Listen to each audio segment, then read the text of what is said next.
Figure बना रहे थे, बिठा दे, बिठा दें, इतना टाइम लगेगा दोबारा बनाने। पूछ रहे थे कि वैसे समझ में आ जाए, लेकिन बहुत कम लोग बोले कि मिटा दीजिए, तो मुझे लगा कि सबको समझ में नहीं।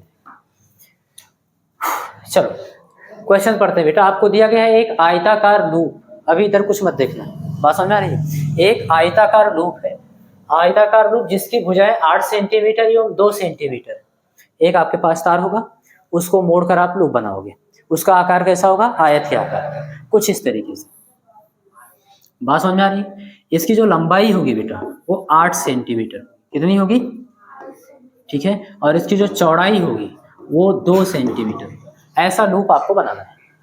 यहां तक बात समझ में आ रही है। उसके बाद कहा गया है एक स्थान पर थोड़ा सा कटा हुआ है, काट दो। ये एक स्थान पे क्या है बेटा, थोड़ा सा ऐसे कहीं पर भी काट सकते हो, कोई दिक्कत, बहुत थोड़ा सा ही कटा है, ये मत समझना इतना बड़ा, वो आपको दिखाने के लिए, ठीक है भाई, थोड़ा सा कटा है। यह लूप अपने तल के अभिलंबोत, लूप का तल तो समझ में आ रहा है, यही तो होगा लूप का तल, ऐसे ऐसे तार लपेटा गया होगा तो ये क्या होगा, लूप का तल। तो यह लूप अपने तल के अभिलंबोत, ये तल हो गया तो तल का अभिलंबोत यही तो होगा, बात समझ आ रही है। तल के अभिलंबोत 0.3 टेस्ला के एक समान चुंबकीय क्षेत्र। अब इसके तल के अभिलंबोत का है, इसने ये नहीं कहा कि अंदर की ओर कि बाहर की ओर, तो आप कोई एक डॉट या क्रॉस करके आप चुंबकीय क्षेत्र बना लो, क्योंकि लूप का तल आपके बोर्ड के तल में है, और जब आप डॉट बनाओगे तो इस बोर्ड के तल के लंबोत चुंबकीय क्षेत्र हो जाएगा, यानी लूप के लंबोत हो गया। या फिर आप क्रॉस बनाओगे तो भी इस बोर्ड के तल के अभिलंबोत अंदर की ओर हो जाएगा चुंबकीय क्षेत्र, तो बोर्ड के तल में ही तो आपका लूप है, यानी कि लूप के तल के लंबोत हो गया। तो इस तरीके से आपको चुंबकीय क्षेत्र बनाना है। चलो भाई, ये चुंबकीय क्षेत्र हो गया, बात समझ आ रहा है। अभी बढ़िया से फिगर बना रहे हैं, अभी आपको केवल समझा रहे हैं, इस तरीके से कह दिया, ठीक है। ये चुंबकीय क्षेत्र है और इसकी वैल्यू भी आपको दी गई है, कितना बेटा, 0.3 टेस्ला। एक समान चुंबकीय क्षेत्र, बात समझ में आ रही है।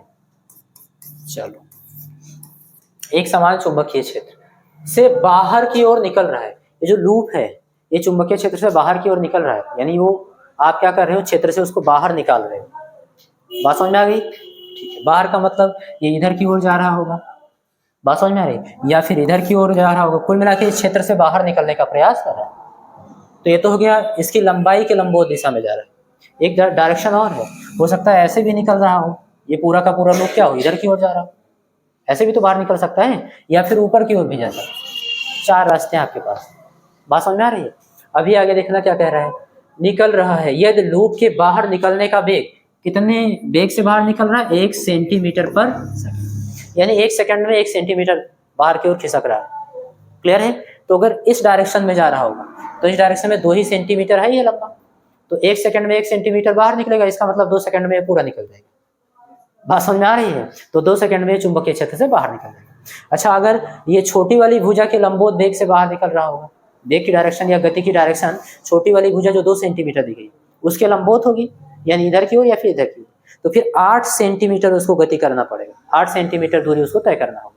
तो 1 सेकंड में 1 सेंटीमीटर, यानी 8 सेकंड में 8 सेंटीमीटर, 8 सेकंड में बाहर निकल जाएगा। चलो आगे देखते हैं क्या पूछा गया है। 1 सेंटीमीटर पर सेकंड है, ठीक है। तो कटे भाग के सिरों पर, ये जो कटा हुआ भाग आपको दिख रहा है, इसके सिरों पर प्रेरित विद्युत वाहक बल बताना होगा कि कितना प्रेरित विद्युत वाहक बल उत्पन्न हुआ। अच्छा, उत्पन्न भी होगा, क्यों, क्योंकि ये लूप क्या है, चुंबकीय क्षेत्र में गति कर रहा है, और आपको गतिक विद्युत वाहक बल पढ़ाया गया है, कितना, E = V sin थीटा, जहां थीटा क्या होगा बेटा, V और V के बीच का वेग और चुंबकीय क्षेत्र के बीच का, ठीक है। तो यहाँ तो लंबवत है, क्योंकि वेग अगर इधर होगा तो चुंबकीय क्षेत्र अंदर की ओर या फिर बाहर की ओर 90 डिग्री, इधर भी होगा तब भी वही डायरेक्शन होगी, बाहर की ओर चुंबकीय क्षेत्र या फिर अंदर की ओर, तो वेग और चुंबकीय क्षेत्र के बीच का कोण कितना होगा, 90 डिग्री, इसलिए साइन 90 डिग्री की वैल्यू कितनी हो जाएगी, 1। तो 1 से गुणा कराने कोई मतलब नहीं, ये फार्मूला आपको यहाँ अप्लाई करना है, बात समझ में आ गई, ओके। कह रहा है ये बताना तो है आपको, लेकिन कंडीशन दिया है, जब लूप की गति अभिलंबवत हो। अरे भाई, किसके अभिलंबवत हो, वो आपको A और B में कंडीशन के तौर पर दिया गया है। जब लूप की गति क्या हो, अभिलंबोत हो। किसके अभिलंबोत हो, लूप की लंबी भुजा के अभिलंबोत। पहला कंडीशन ये दिया है, लंबी भुजा तो यही है ना, लंबी भुजा के अभिलंबोत हो। जब वेग की डायरेक्शन ये होगा तभी गति इधर होगी, चाहे इधर चाहे इधर, दोनों में से कोई भी एक डायरेक्शन आप ले सकते हो। बात समझ में आ रही है। तो एक कंडीशन जब अप्लाई करना तो लंबाई ये लेना 8 सेंटीमीटर, लंबाई क्या लेना 8 सेंटीमीटर, ठीक है ना। ओके, अब कहा गया है बी में, जब लूप की गति अभिलंबोत हो, किसके बेटा, लूप की छोटी भुजा के। छोटी भुजा का मतलब ये, इसके लंबोत गति हो रही है इधर की ओर या फिर इधर की ओर, तब आपको लंबाई ये लेनी होगी यल की जगह। बात समझ में आ रही है, 2 सेंटीमीटर, क्योंकि आपने डेरिवेशन किया था, एक चालक तार लिया था ये। बात समझ में आ रही है, पी क्यू ऐसे ही तो, और इसको आप चुंबकीय क्षेत्र में गति करा रहे थे बी वेग से, तो इसकी लंबाई कौन सी माने थे, ये। तो फार्मूले में यही वाली तो लंबाई आई थी, यही वाली तो लंबाई आई थी यल, यानी कह सकते हो वेग की डायरेक्शन ये है, तो चालक तार के लंबोत, जिसके लंबोत दिशा में वेग होगा वही वाली लंबाई आपको इसमें लेनी। कोई कंफ्यूजन तो नहीं है, थोड़ा सा भी नहीं होना चाहिए। ये क्वेश्चन इसलिए दिया ही गया है आपको अंतर स्पष्ट कराने के लिए कि कौन सी लंबाई कब लेनी है। ओके, ठीक है भाई। लेकिन एक चीज इसमें और पूछा गया, प्रत्येक स्थिति में, यानी ए में भी बताओ और बी में भी बताओ, प्रेरित वोल्टता कितने समय तक टिकेगी। अरे ये जो प्रेरित विद्युत वाहक बल है उत्पन्न होगा, ये कितने समय तक रहेगा। तो हम सभी जानते हैं भाई, जब तक फ्लक्स में परिवर्तन होगा तब तक रहेगा, और जब फ्लक्स में परिवर्तन नहीं होगा तो नहीं रहेगा। अच्छा, फ्लक्स में परिवर्तन कब तक होगा, जब तक ये लूप चुंबकीय क्षेत्र में गति करेगा, और जब ये बाहर निकल जाएगा तो जब चुंबकीय क्षेत्र ही नहीं होगा तो वहां फ्लक्स जीरो हो जाएगा, और वो हमेशा फिर जीरो ही रहेगा चाहे जितना गति कराओ, तो फ्लक्स में परिवर्तन नहीं होगा। बात समझ में आ रही, यानी कह सकते हो जब तक आपका लूप चुंबकीय क्षेत्र में गति करेगा तब तक फ्लक्स में परिवर्तन होगा, तब तक ये रहेगा। तो अगर इस डायरेक्शन में जा रहा है तो चुंबकीय क्षेत्र में कब तक रहेगा, 2 सेकेंड, क्योंकि 1 सेंटीमीटर पर सेकेंड वेग है इसका, यानी 1 सेकेंड में 1 सेंटीमीटर पार कर जाता है। तो अगर इधर की ओर जा रहा था तो 2 सेंटीमीटर लंबाई ही है, 1 सेंटीमीटर है 1 सेंटीमीटर है, तो 2 सेकेंड में पार कर जाएगा। जब 2 सेकेंड में चुंबकीय क्षेत्र पार कर गया तो उसके बाद तो प्रेरित विद्युत वाहक बल रहेगा ही नहीं। तो पहली वाली कंडीशन में 2 सेकेंड, और दूसरी वाली कंडीशन में देखना, अगर उधर की ओर जा रहा है या फिर इधर की ओर, तब उसको 8 सेंटीमीटर दूरी तय करनी होगी, तब वो बाहर निकल पाएगा कम से कम।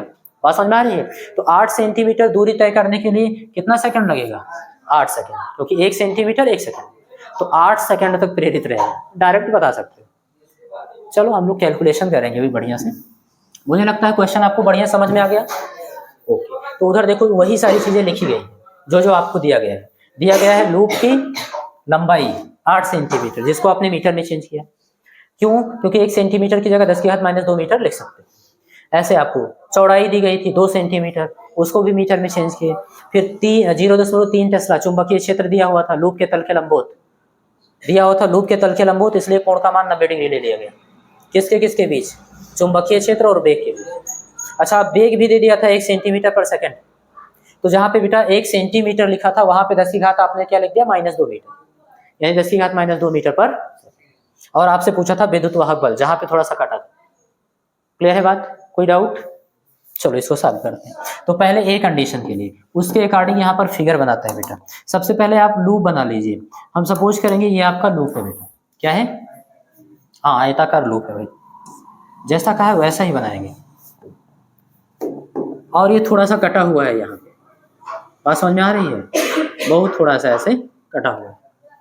क्लियर होगी बात, ओके। ये मत समझना लंबाई कम हो जाएगी, थोड़ा सा कटा हुआ है। जैसे आप लोग पहनते हो ना छल्ला या चुल्ला जो बोलते हो, उसमें बहुत थोड़ा सा कटा हुआ होता है, उतना कहीं कटा हुआ है। क्लियर है, ओके। तो ये थोड़ा सा कटा हुआ है, और इसके सिरे पर जो प्रेरित विद्युत वाहक बल होगा यहाँ पर, बात समझ में आ रही है, वही आपको क्या करना है बेटा, बताना है। लेकिन लूप के तल के लंबोत चुंबकीय क्षेत्र भी है, वो आप बता दीजिए। लूप के तल के लंबोत, जैसे यहाँ पर एक समान चुंबकीय क्षेत्र होगा,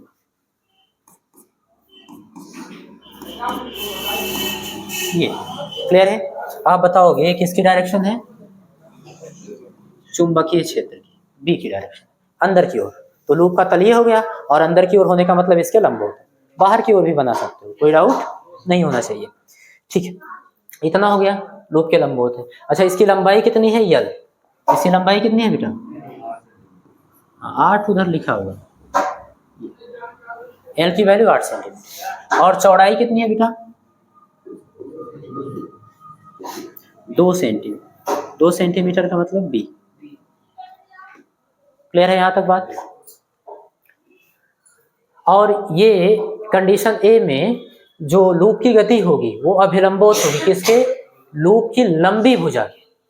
लंबी भुजा तो यही है, तो ए कंडीशन में आप लिखोगे लूप की लंबी भुजा की अनुदिश किसकी गति होने वाली है बेटा? लूप की गति। ये ओके, इसका वेग है ये v, तो b की डायरेक्शन ये, चुंबकीय क्षेत्र की डायरेक्शन अंदर। कितना होगा? नहीं, वो आपको दिया गया। और कुछ नहीं, बस इतने से काम बन जाएगा।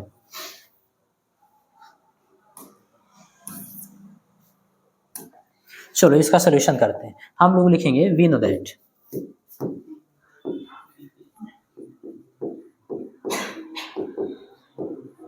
हम सभी जानते हैं बेटा, क्या जानते हैं कि जो गतिक विद्युत वाहक बल E है, E इक्वल टू होता है वी एल और साइन थीटा होता है। तो यहाँ पर हम लोग बता देंगे चूंकि साइन थीटा यहाँ पे क्या है बेटा? 1। कितना है? क्योंकि थीटा का मान 90 डिग्री, तो साइन 90 की वैल्यू 1 हो जाएगी, उसको नहीं लिख रहे हैं। और अब सबकी वैल्यू पुट कर दो। बी की वैल्यू कितना दिया है? 0.3 टेस्ला रख दिए। बेग की वैल्यू कितना दिया है? 10 की घात -2। 10 की घात -2। और लंबाई कितनी दी गई है बेटा? ये वाली लंबाई लेनी है 8 सेंटीमीटर, यानी कि 8 गुणे 10 की घात -2। कोई डाउट? 8 त्रिक 24, 2.4 और गुणे 10 की घात -4, क्योंकि 10 की घात -2, 10 की घात -2 आधार समान है, गुणे में घाते जुड़ गए। तो यहाँ पर आप क्या करोगे? इसको ऐसे लिखोगे, E इक्वल टू कितना होगा? 8 त्रिक 24, यानी कि 2.4, एक अंक के बाद दशमलव लगा दिए, गुणे 10 की घात -4। और इसका मात्रक बताओ? बोल्ट। एकदम तैयार बैठी थी, अब की बार तुरंत बताएंगे। आ गया? लेकिन प्रत्येक स्थिति में आपको एक चीज और बताना है, कितने टाइम तक ये टिकेगा। बात समझ में आ रही है? यानी कितने टाइम तक ये प्रेरित रहेगा। कोई बात नहीं है, हम लोग मान लेंगे ना। माना प्रेरित विद्युत वाहक बल E t सेकंड तक, कितने समय तक बेटा? t समय तक प्रेरित रहता है। वही टिका है। बात समझ में आ रही है?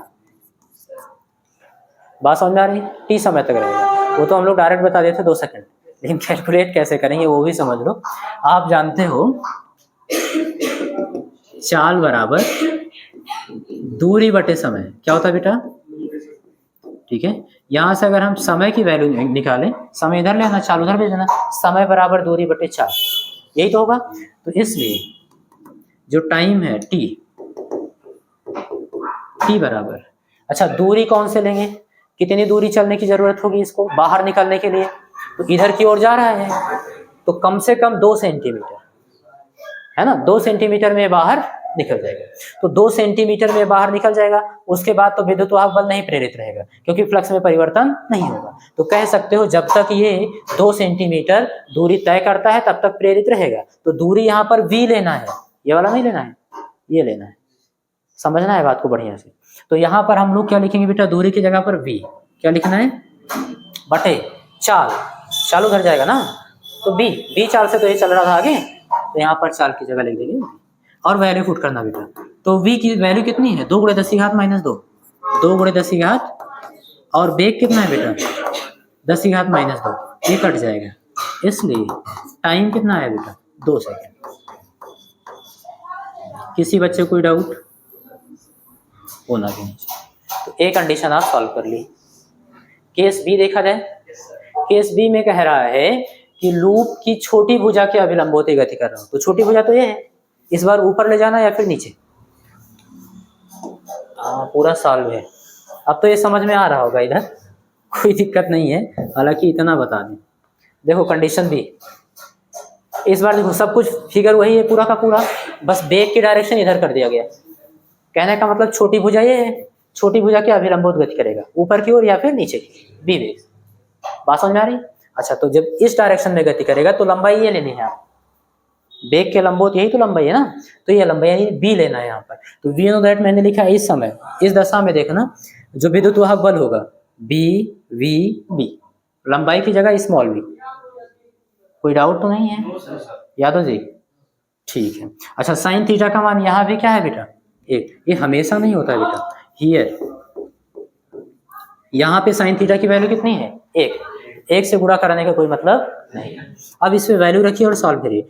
v की वैल्यू 0.3, बेग की वैल्यू बेटा 10 की घात -2। अच्छा, ये जो चौड़ाई दी गई थी 2 × 10 की घात -2, इतना ही तो ठीक है भाई। तो 2 3 6, 0.6 × 10 की घात, आधार समान है, गुणे में घातें जुड़ जाएंगे, कितना आएगा? इतना। और मात्रक वोल्ट। ठीक।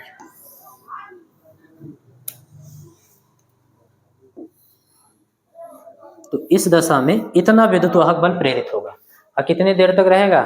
8 सेकंड तक। वही तरीका भी है, माना ई जो है प्रेरित विद्युत वाहक बल, जो ये ई टी समय तक प्रेरित रहता है, तो टाइम बराबर क्या होगा? दूरी बटे, यहाँ पर लिखना क्या, चूंकि समय बराबर होता है दूरी बटे 4। ठीक है भाई। अच्छा, समय तो टाइम टी ले ले। कब तक प्रेरित रहेगा? जब तक फ्लक्स के मान में परिवर्तन होगा। फ्लक्स के मान में कब तक परिवर्तन होगा? जब तक ये चुंबकीय क्षेत्र में गति करे। अच्छा, 8, अगर इसको हम यल दूरी पार करा दे तब तो चुंबकीय क्षेत्र में गति नहीं करेगा ना। बात समझ में आ रही है? तो यल है कितना? 8 सेंटीमीटर। ठीक है, तो 8 सेंटीमीटर तक जब तक ये दूरी तय करेगा तब तक उसके फ्लक्स के मान में परिवर्तन होगा, प्रेरित विद्युत वाहक बल रहेगा। तो इसलिए यहाँ पर दूरी की जगह कितनी लेनी है? लंबाई यल, ये वाली डिस्टेंस नहीं लेनी। तो इसलिए यहाँ दूरी की जगह कितना लिखा गया? यल। और बी वेग से जा रहा था तो इसलिए बी। इसकी वैल्यू 8 × 10 की घात -2 और बेग की वैल्यू 10 की घात -2, कट गया तो 8।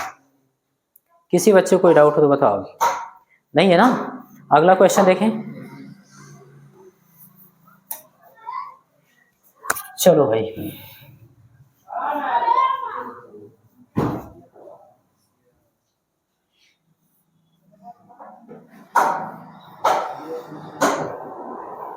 अभी फिगर वगैरह कुछ मत देखो, अभी आप अपना क्वेश्चन देखो क्या कह रहा है ना। चलो ठीक है, मिटाने का कोई मतलब नहीं, इसलिए बना रहने देते हैं ना, समझा दूंगा बगल में। कह रहा है 1 मीटर लंबी धातु की छड़, कोई छड़ है बेटा, ये 1 मीटर लंबा है, यहाँ पे समझना। ठीक है, ये फिगर समझना। ठीक है, इसके एक सिरे से जाने वाले अभिलंबोत अक्ष के परितः, एक पेन देना बेटा मुझे। क्या बात है, देखो भाई ये पेन है। आप सपोज करिएगा कि एक अक्ष है, क्या है बेटा? सपोज करना है ए भी क्या है? एक अक्ष। अच्छा, इसका जो सिरा होगा आपके, जो 1 मीटर लंबा राड है या फिर छड़ है, बात समझ आ रही है, उसका जो एक सिरा होगा वो इसी अक्ष के अभिलंब होता है। ऐसे ऐसे क्या करेगा? ये घूर्णन करेगा, घूमेगा, ऐसे बताया जा रहा है। ठीक है भाई, तो कहा गया है कि 1 मीटर लंबे धातु की छड़ उसके एक सिरे से जाने वाले, 1 मीटर लंबा धातु का छड़ हो गया, एक सिरे से जाने वाले, ये एक सिरा हो गया भाई, जाने वाले अभिलंबोत अक्ष के परितः, ये अभिलंबोत अक्ष हो गया। ठीक है, इसके परितः क्या करेगा? घूर्णन करेगा। कितने कोणीय वेग से? 400 रेडियन पर सेकंड। कोणीय आवृत्ति बोल दो या कोणीय वेग बोल दो, बस एक थोड़ा सा अंतर होता है, आप समझ लीजिए। कोणीय वेग जो होता है एक सदिश राशि होती है और कोणीय आवृत्ति जो होता है अदिश राशि होती है। कह सकते हो कोणीय वेग के परिमाण को ही हम लोग कोणीय आवृत्ति बोल देते हैं। बात समझ में आ गई? तो ओमेगा आपको दे दिया, इसको ओमेगा से लिखते हैं, कितना बेटा? 400 रेडियन पर सेकेंड। बात समझ में आ रही है? इतना घूर्णन वेग है उसका, इतनी तेजी से वो घूम रही है। ठीक है, घूर्णन कर रही है। छड़ का दूसरा सिरा एक धात्विक वलय से भी, यहाँ पर क्या होगा तो आप बता देना, यहाँ पर तो अक्ष होगा, ऐसे जाएगा। बात समझ में आ रही है? अब इस अक्ष को हम इधर बना नहीं सकते ऐसे, तो इसलिए यहाँ पर आप लिख देना ये अक्ष है। कौन सा अक्ष है? रोटेशनल एक्सिस है, यानी घूर्णन अक्ष। इसी के चारों ओर ये क्या करेगा? रोटेट करेगा, घूमेगा। ठीक है भाई। अच्छा, छड़ का जो दूसरा सिरा है एक धात्विक वलय से, इस पर एक धात्विक वलय होगा बेटा, उससे संपर्कित है, यानी कि जुड़ा हुआ है। धात्विक वलय इस पर एक लगा दीजिए, लगा होगा, बात समझ में आ रही है? तो ये वलय हो गया, ठीक है, से संपर्कित है। अक्ष के अनुदिश सभी जगह 0.5 टेस्ला का एक समान चुंबकीय क्षेत्र है। भैया अक्ष तो आपका ये था ना, बताओ, यानी इस बोर्ड के तल के लंबवत था, तो इसी के अनुदिश आपका चुंबकीय क्षेत्र होगा। वो ये नहीं बताया कि अंदर की ओर की बाहर की ओर, मन कहे डॉट ले लीजिए, मन कहे क्रॉस ले लीजिए, बस इतना याद रहे कि इसी के अक्ष के अनुदिश होगा। अनुदिश का मतलब इसी की दिशा में होगा। बात तो समझ में आ रही ना? ओके, तो हम लोग क्रॉस मान लें या फिर डॉट मान लें, कोई दिक्कत नहीं है। मान लीजिएगा ऐसे क्या है, एक समान चुंबकीय क्षेत्र। क्या है बेटा? एक समान, एकदम बराबर दूरी पर होगा। बात समझ में आ रही है? हाँ भाई, तो ये क्या है, आप बताओगे, ये तो चुंबकीय क्षेत्र है और एक समान है, और कितना है बेटा? 0.5 टेस्ला, यानी आधा टेस्ला। तो आधा टेस्ला चुंबकीय क्षेत्र हो गया, ठीक है ना? बस डायरेक्शन तो समझ में आ रही है। अच्छा, अब अगर चुंबकीय क्षेत्र अक्ष के अनुदिश है, इसका मतलब अब अक्ष का डायरेक्शन भी समझ में आ रहा होगा। बात समझ में आ रही है ना? इस बोर्ड के तल के अभिलंबोत की होगा। ओके, आपसे पूछा क्या है? वलय तथा, वलय तो ये हो गया, तथा अक्ष ये हो गया, दोनों समझ में आ रहा है ना? वलय तथा अक्ष के बीच स्थापित विद्युत वाहक बल की गणना कीजिए। यहाँ से यहाँ तक जो लंबाई है भाई, हाँ, तो इनके सिरों के बीच में जो विद्युत वाहक बल उत्पन्न हुआ है वो आपको बताना है। याद करो, मैंने एक डेरिवेशन करवाया है। कोई एक धात्विक छड़ है, एक समान चुंबकीय क्षेत्र में घूर्णन कर रहा है। बात समझ में आ रही है? उसके सिरों के बीच चुंबकीय क्षेत्र का मान आपको करवाया गया है भाई। विद्युत वाहक बल E बराबर हाफ ओमेगा L स्क्वायर, यही तो। अब एक प्रॉब्लम हो सकती है कि फार्मूला आपको ना याद हो, ऐसा हो सकता है, बहुत फार्मूला हो गया ना, तो हम लोग को एक बैकअप रखना चाहिए। तो मैंने इसका डेरिवेशन भी करवाया आप लोगों को। अच्छा, डेरिवेशन ज्यादातर मैथ वालों का तैयार होगा, क्योंकि उसमें कैलकुलस मेथड से मैंने करवाया है। बायोलॉजी वाले थोड़ा रटने का प्रयास करने लगते हैं, थोड़ा, बहुत ज्यादा नहीं, सबकी बेइज्जती नहीं कर रहे हैं ना। जो होम साइंस लेकर फिर बायोलॉजी में आ गए, उनके लिए बड़ी मुश्किल होगी। तो इसलिए एक वैकल्पिक व्यवस्था है, यहाँ पर मैं आपको बहुत शॉर्ट में बता दे रहा हूँ, ठीक है? उसी का डेरिवेशन पूरा बहुत शॉर्ट में बता दे रहा हूँ, बिना कैलकुलस के। तो वो तरीका आप अपनाना, 2 मिनट का डेरिवेशन होगा, ठीक है? 2 क्या, 1 ही मिनट में हो जाएगा। तो इधर देखो भाई, कैसे करना है आपको। चालक सिरों के बीच विद्युत वाहक बल, अरे भाई चालक सिरा ही तो है, एक अक्ष हो गया, एक वलय हो गया, तो वलय और अक्ष के बीच में विद्युत वाहक बल का मतलब चालक सिरों के बीच विद्युत वाहक बल ही पूछ रहा है, बस आपको समझना था। ध्यान देना बेटा, चालक सिरों के बीच विद्युत वाहक बल B, उसको आप बता सकते हो E बराबर, फार्मूला क्या होता है गतिक विद्युत वाहक बल का? तो B V L sine theta होता है। अब यहाँ पे देखना, साइन थीटा क्या है? थीटा का मान 90 डिग्री है, क्योंकि ये इधर की ओर गति कर रहा होगा, वेग भी वेग से ये तो चल रहा होगा ना। ओके, ऐसे वृत्तीय पथ पर ही गति कर रहा होगा, तो यहाँ पर एक स्पर्शी खींचोगे तो रेखीय वेग की डायरेक्शन आ जाएगी B, ठीक है ना? तो वेग की डायरेक्शन इधर की ओर, और चुंबकीय क्षेत्र की डायरेक्शन अंदर की ओर होगी या फिर बाहर की ओर होगी। कुल मिला के इन दोनों के बीच का कोण कितना होगा? तो यहाँ पर आप बताओगे थीटा का मान कितना है? 90 डिग्री, इसलिए साइन 90 डिग्री कितना होगा? 1। कितना होगा बेटा? तो उसको मत लिखिए, यहाँ तक तो बात समझ में आ रही है।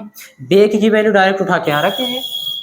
जो चालक, जो आपका छड़ है बेटा, उसके वेग की जो रेखीय वेग का वैल्यू यहाँ पर रख दीजिए, डेरिवेशन हो गया। लेकिन प्रॉब्लम है, एक सिरा तो इसका विरामावस्था में भाई, वो तो इसका रेखीय वेग अगर पूछा जाएगा, रेखीय वेग तो 0 हो जाएगा, क्योंकि वो एक स्थान से दूसरे स्थान तक जा ही नहीं रहा ना। तो यहाँ पर इस सिरे पर जो वेग होगा उसका मान तो 0 हो जाएगा, अक्ष वाले सिरे पर रेखीय वेग। लेकिन यहाँ पर वेग का मान कुछ ना कुछ होगा, हम लोगों ने सपोज कर रखा है कि भाई चलो मान लेते हैं v होगा। कितना होगा? लेकिन अब पूरे चालक छड़ जो आपने लिया है उसका वेग यहाँ पर लिखना होता है। हम लोग देखे हैं PQ चालक तार था ना, ऐसे ये P था और ये, इसको हम लोग v वेग से ले चल रहे थे ना, तो दोनों सिरा चल रहा था, क्लियर? फिर इसकी लंबाई L लेते थे और चुंबकीय क्षेत्र V लेते थे और वेग इसका V। तो आप एक काम कर सकते हो, एक सिरे पर वेग v है और दूसरे पर 0। आपके पास एक ऑप्शन है कि आप औसत वेग ले लो, एवरेज ले लो, और हम लोग मान सकते हैं कि उसी वेग पर चल क्या है, क्षण क्या है, चल रहा है। तो एवरेज, यहां पर v की वैल्यू आप कैसे लिखोगे, VAV क्या लिखना बेटा, औसत वेग लिखना।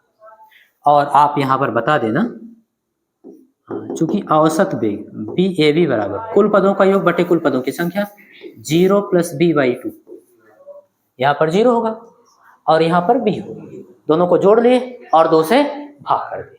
प्रारंभिक वेग मतलब ये इस क्षण के इस सिरे पर वेग और उस सिरे पर वेग भी था, उन दोनों को जोड़ लिया और 2 से भाग कर दिया, औसत वेग आ गया, b/2 ही तो आएगा। तो यहाँ पर आप b/2 लिख दो, लिखेंगे v और b/2 इंटू l, ठीक है। लेकिन आपको रेखीय वेग थोड़ा ना दिया है, कोणीय वेग दिया है, बात समझ आ रही है। तो एक चीज तो हम जानते ही हैं, बट एक फार्मूला हम लोग जानते हैं रेखीय वेग और कोणीय वेग में संबंध से, तो v बराबर r ओमेगा, बात समझ आ रही है। ये सूत्र होता है बेटा, ये सूत्र लगाना। तो रेखीय वेग जो इसका v है, आपने मान लिया कि पूरा क्षण जो है वो b/2 वेग से आगे बढ़ रहा है। कितने वेग से बेटा, पूरा का पूरा क्षण b/2 वेग से आगे बढ़ रहा है, ऐसा हम लोगों ने मान लिया है एवरेज वेग, ठीक है। तो इसका रेखीय वेग कितना है, b आपको निकालना है, v बराबर कितना होगा, आप बताओगे r ओमेगा। r क्या होता है बेटा, यहां से यहां तक की डिस्टेंस, ये r त्रिज्या हो जाएगा ना, अगर ये वृत्तीय पथ पर तय कर रहा है, ये त्रिज्या हो गया। अच्छा, ओमेगा क्या होता है, इसका कोणीय वेग, कितने वेग से ये घूम रहा है, ओमेगा। और b क्या होता है, तो इसके नोक का, ये तो स्थिर होगा भाई, बात समझ में आ रही है। तो इसका जो नोक है यहाँ पर, इसका रेखीय वेग, इस वाले सिरे का, तो इस वाले सिरे का रेखीय वेग तो b है ही, तो b बराबर कितना होना चाहिए, b बराबर r, यहाँ से यहाँ तक के डिस्टेंस जो कि 1 मीटर दिया है, यानी इस चालक छड़ की क्या हो जाएगी, लंबाई। तो r की जगह आप लिखोगे l, क्या लिखोगे बेटा, और इसका ओमेगा मान लिया गया है, कोणीय वेग कितना है, तो आप v की जगह कितना लिख देना, l ओमेगा, रख दो भाई यहाँ पर। तो आप बताओगे, पहले तो आप एक काम करो, 1/2 को आगे लिख लो, बात समझ में आ रही, फिर v लिख लिए, 2 को हर से यहाँ ले आए और v लिख लिए, v है, v की जगह कितना लिखेंगे, l ओमेगा। तो पहले ओमेगा लिखो और l का l में गुणा होगा l², यही तो हम लोग डेरिवेट किए थे कैलकुलस मेथड से। बताओ समझ में आ रहा है कि नहीं, डायरेक्ट यही फार्मूला लगा दो। तो अब थोड़ी बहुत खुशी हुई, खुशी है तो खुशी तो होगी। चलो, तो ये वाला फार्मूला आप डायरेक्ट लगाओ और डेरिवेशन वो आप इसका जो है न्यूमेरिकल का सलूशन प्राप्त करो। एग्जाम में भी आपको यही करना है, डायरेक्ट ये फार्मूला अप्लाई करना है। अगर कोई छड़ है चुंबकीय क्षेत्र में घूर्णन कर रही है, नहीं याद है तो मैंने तरीका बता दिया, 1 2 3, कॉन्सेप्ट क्लियर है तो 2 स्टेप में डेरिवेशन खत्म, ठीक है। चलो, फिगर तो वही बना हुआ है, कोई छड़ है, उसकी लंबाई l है, यहाँ धात्विक वलय है और यहाँ क्या है, अक्ष। अक्ष क्या है, इस बोर्ड के तल के लंबवत है, क्योंकि उसी के अनुदिश क्या है, चुंबकीय क्षेत्र। बात समझ में आ रही है, बी ओके बेटा। इसके इस वाले सिरे पर रेखीय वेग 0 होगा, यहाँ पर v वेग, डायरेक्ट आप फार्मूला लगाओगे। अच्छा, जो जो दिया है लिख लो भाई, l क्या दिया है, l की वैल्यू, लंबाई कितनी है, 1 मीटर, और क्या है, ओमेगा, कोणीय वेग कितना दिया है बेटा, 400 रेडियन पर सेकेंड, और क्या दिया है, संपर्क अक्ष के अनुदिश, हाँ चुंबकीय क्षेत्र। b की वैल्यू कितना दिया गया बेटा, 0.5। अच्छा, टेस्ला, इसकी दिशा भी दी गई है, अक्ष के अनुदिश, अक्ष के अनुदिश, यहां से आपको थीटा मिल जाएगा। अच्छा, थीटा क्या है, थीटा जो है वेक्टर v एंड v के बीच का कोण। ये सब आपको एग्जाम में लिखने की जरूरत नहीं है, आपको समझा रहा हूं, ठीक है ना, ताकि गलती कम से कम करो। v और v के बीच का कोण। तो भाई क्वेश्चन का सॉल्यूशन तो बस 2 से 3 मिनट का ही है, हम लोग समझ रहे थे, इसको ज्यादा टाइम लगा के। इतना चीज हो गया। आपको बताना क्या था, इनके सिरों पर यानी धात्विक वलय और अक्ष के बीच प्रेरित विद्युत वाहक बल ये ज्ञात करना है। क्लियर है? ओके, तो आप लिखोगे वी नो दैट। हम जानते हैं बेटा E is equal to half v omega l square होता है। यही तो अभी डेरिवेट भी किए। अब वैल्यू पुट कर दो भाई। आंसर 1/2, बी की वैल्यू भी 1/2, ओमेगा की वैल्यू 400 और लंबाई कितनी दी गई है 1 का स्क्वायर। 1 मीटर था ना, तो 1 का देखो 1/2 लिख दिए। v की वैल्यू कितनी है 0.5 का मतलब आधा ही हुआ है ना, तो 1/2 रख दिए। इसलिए लिखे क्योंकि अभी 4 को काटने में मजा आएगा और वो ढूंढना होगा। अच्छा, ओमेगा की वैल्यू कितनी है 400 इंटू यल की वैल्यू कितनी है भाई 1 मीटर, तो 1 का स्क्वायर कर दिए। कितना कर दिए बेटा? हाँ, इसको सॉल्व कर लो।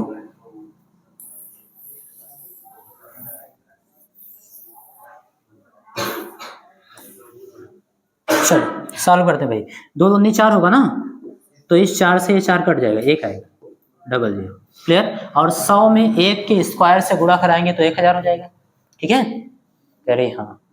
नहीं तब क्या होगा 2000। 2000 से कम नीक नहीं लगेगा। 5000। अब आप लोग अपने छोटे भाई बहन को होम साइंस से साइंस में मत भेजना कभी भी, ठीक है ना? चलो भाई 100 आएगा, 1 का वर्ग करो घन करो 1 मिलेगा, 1 से 100 में गुणा करोगे 100 ही होगा। और इसका मात्रक क्या होगा? कितना? वोल्ट। बाकी सब ठीक है, बस गुणा भाग से दूर रहो। आंसर चेक करना बेटा, आ रहा है? तो बस क्वेश्चन समझ में आया, इसका सोल्यूशन भी समझ में आया। ठीक है, क्लास खत्म।